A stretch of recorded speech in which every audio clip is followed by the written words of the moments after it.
¿Qué tal, jóvenes? ¿Cómo están? Vamos a ver el tema de trastornos hipertensivos del embarazo. Vamos a ver que en el desarrollo de la clase que estos conceptos han ido cambiando, teniendo una última revisión en el año 2013 sobre el Colegio Americano de Ginecología y Obstetricia.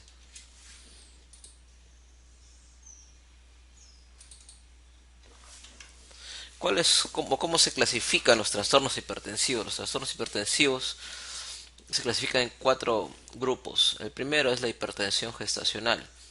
La hipertensión gestacional se va a definir como una presión sin proteinuria, la cual tiene que tener dos tomas más de 140/90 por un espacio de 4 horas, no asociado a proteinuria. Y la edad gestacional de aparición es mayor a las 20 semanas. Luego viene el complejo preeclampsia-eclampsia. La preeclampsia es una enfermedad progresiva. Si uno deja a una preeclampsia evolucionar, al final la paciente va a convulsionar. Sí o sí se va a producir este fenómeno. Entonces se define como complejo preeclampsia-eclampsia. Esta preeclampsia-eclampsia puede ser sin criterios de severidad y con criterios de severidad.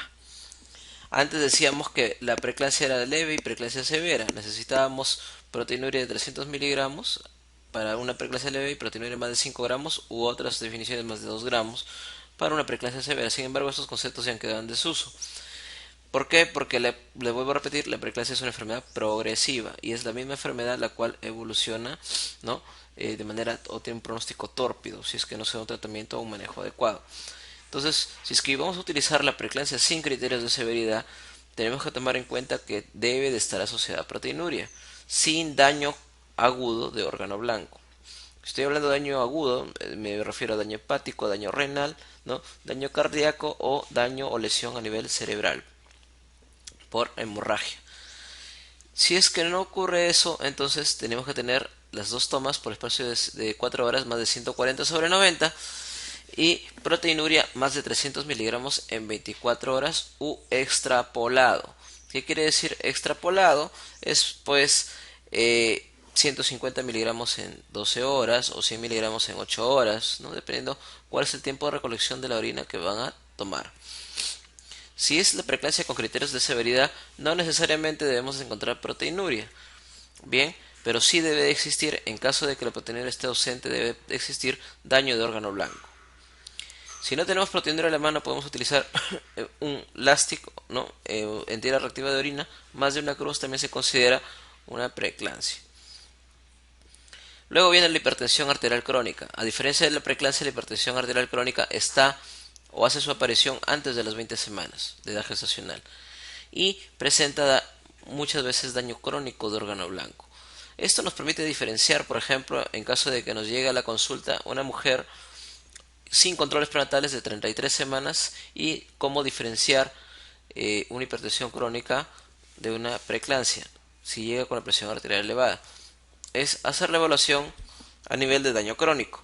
La evaluación de daño crónico se hace en tres esferas: a nivel de fondo de ojo, a nivel de riñón y a nivel cardíaco.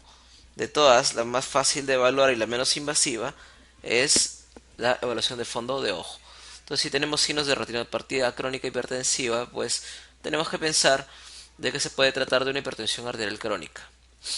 Y luego viene la hipertensión arterial crónica con preeclampsia sobreagregada, la cual pues tiende a realizarse o agregarse una preeclampsia con criterios de severidad sobre una paciente hipertensa crónica. Y esta preeclampsia con inicio de severidad suele ser de inicio temprano. Definimos de inicio temprano cuando es antes de las 34 semanas. Por ende, el pronóstico es más aparatoso dentro de los cuatro trastornos hipertensivos y va a llevar a compromiso materno como neonatal. ¿Cuáles son los factores de riesgo para los trastornos hipertensivos?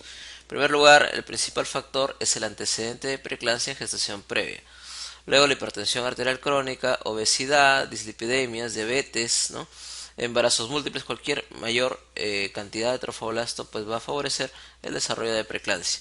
Los extremos de la vida, ¿no? Gestantes muy jóvenes o muy mayores. El antecedente también de primipaternidad, ¿no? El cual tiene una nueva gesta con una nueva pareja, también es otro factor de riesgo. y sobre todo el antecedente de preeclampsia.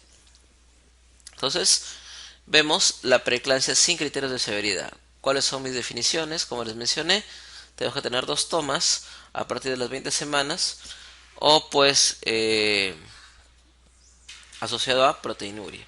El índice de proteína creatinina también puede ser mayor o igual, ¿no?, de 0.3 o si no una tira reactiva en orina de una cruz.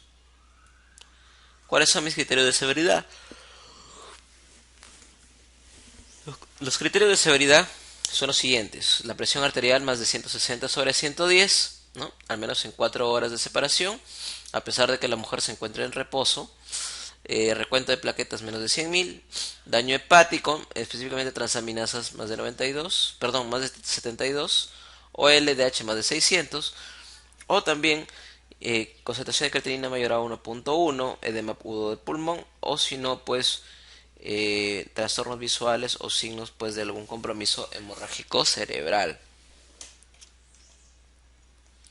¿Qué complicaciones podemos tener en la preeclampsia? Las complicaciones pues es un cuadro progresivo, como les he mencionado, y estas complicaciones son mayores cuando los pacientes ya hacen una preeclampsia con criterios de severidad, como por ejemplo eclampsia, que convulsione, que puede haber desprendimiento de retina, que puede haber un síndrome de Hell, un DPP. Siempre hay que sospechar de DPP en toda mujer con trastorno hipertensivo, retardo o restricción de crecimiento intrauterino o óbito fetal, ¿no?, muerte fetal inexplicada, ¿no?, y complicaciones pues de carácter hematológico también, como coagulación intravascular diseminada, plaquetopenia, complicaciones renales, insuficiencia renal, disfunción renal y por ende aumento de la mortalidad tanto materna como perinatal. Entonces, ¿cuál es el tratamiento en pacientes con sin criterio de severidad? Eso es una preeclampsia leve, que vendría a ser antes, ¿no? Entonces, si tiene más de 37 semanas, el objetivo pues es terminar el embarazo, ¿ya? Ahora, la vía de parto, ¿cuál va a ser? Si es que las condiciones obstétricas lo permiten, se recomienda que sea el parto normal. ¿Por qué? Recordemos que en la preeclampsia hay daño endotelial. Este daño endotelial va a filtrar las proteínas, eh, va a haber una mayor proteinuria y por ende va a haber una disminución de la presión oncótica. Al disminuir la presión oncótica por fisiología vascular, ustedes deben de recordar de que hay una presión también hidrostática. Entonces, las dos presiones en teoría deben de ser iguales. Si es que una de estas es mayor, si es que una de estas es mayor, pues la hidrostática va a filtrar, ¿no?, el trasudado hacia un tercer espacio. Por ende, estas mujeres manejan un menor volumen intravascular y un mayor volumen intersticial. Si este volumen intersticial, este volumen intravascular es menor, tienen estos pacientes mayor probabilidad de sangrado, de complicarse durante una hemorragia. Y por ende ustedes saben que el parto normal sangra menos que una cesárea. Por esa razón se recomienda de que, si es que las condiciones lo permiten, que se produzca el parto por vía vaginal. Entonces tenemos que evaluar qué cosa: la edad gestacional, el Bishop, que es los cambios en el cuello uterino, y las condiciones, la pelvis, el producto, ¿no?, que me permiten dar un parto normal.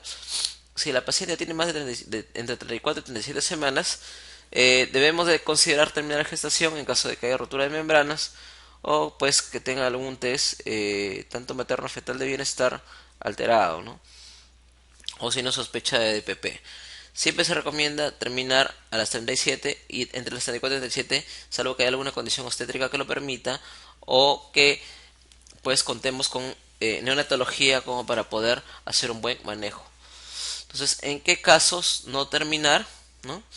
Se recomienda pues menos de 37 semanas, ¿no?, en la cual pues con monitoreos de perfil físico de tensión estresante que pueden ser semanales, o salvo que haya criterios también de severidad. Se puede dar manejo expectante antes de las 34 semanas, que es lo ideal, ¿no?, y controlar la presión, monitorizar a la madre y al feto. En cambio, en la preeclampsia con criterios de severidad tenemos que tener en cuenta, en primer lugar, eh, varios pilares de tratamiento. El primer pilar es prevenir las convulsiones, el segundo es control de la presión y el tercero ver en qué momento vamos a tener el parto. Se recomienda, si es que está antes de entre las más de las 34 semanas, se recomienda pues terminar el embarazo lo más pronto posible. Que lo más pronto posible, considerar también el parto vaginal si es que las condiciones lo permiten, y asimismo ver cuáles son las complicaciones que se pueden presentar, como eclampsia, edema agudo de pulmón, CID, una hipertensión arterial refractaria o el riesgo de alguna complicación fetal como DPP o muerte fetal. Si es que la madre o el bebé se encuentran inestables, considerablemente se prefiere terminar el embarazo de manera inmediata. Si es que todavía se encuentran estables, entonces en edades gestacionales mayores de 34 semanas se considera también terminar el embarazo lo más pronto que se pueda, ¿no? Que me dé tiempo para hacer una inducción o una maduración cervical si es que las condiciones lo permiten. Y si es menos de 34 semanas, debo de madurar el pulmón. Hago mi maduración pulmonar con betametasona o dexametasona y 48 horas después de la última dosis puedo culminar el embarazo. Hasta ese momento la paciente debe estar con sulfato de magnesio. Entonces, el sulfato de magnesio, ¿cómo se administra?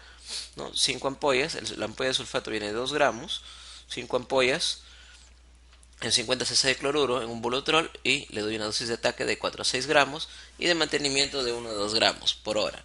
Entonces, ¿cuáles son los signos de intoxicación por sulfato? La pérdida de los reflejos, la oliguria y al final la depresión respiratoria en cantidades excesivas. ¿Cuál es el antídoto? El gluconato de calcio. Siempre ha sido una pregunta de examen, ¿no? Se coloca un ampolla endovenoso de manera continua hasta que desaparezcan los síntomas. El tratamiento hipertensivo solo se recomienda utilizar en presiones mayores de 160 sobre 110. Puedes utilizar metildopa, ¿no? Hasta un máximo de 3 gramos diarios, ¿no? En 2 a 3 dosis. Y nifedipino también en 4 a 6 dosis.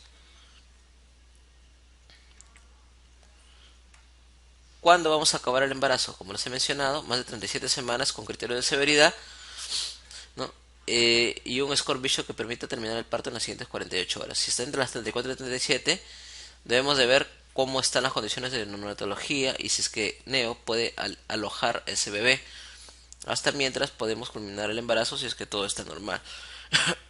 Si es una gestante menor de 34 semanas, terminará el embarazo luego de 48 horas de maduración pulmonar. Y terminar el embarazo rápidamente, pues si es una hipertensión refractaria, si la paciente convulsiona.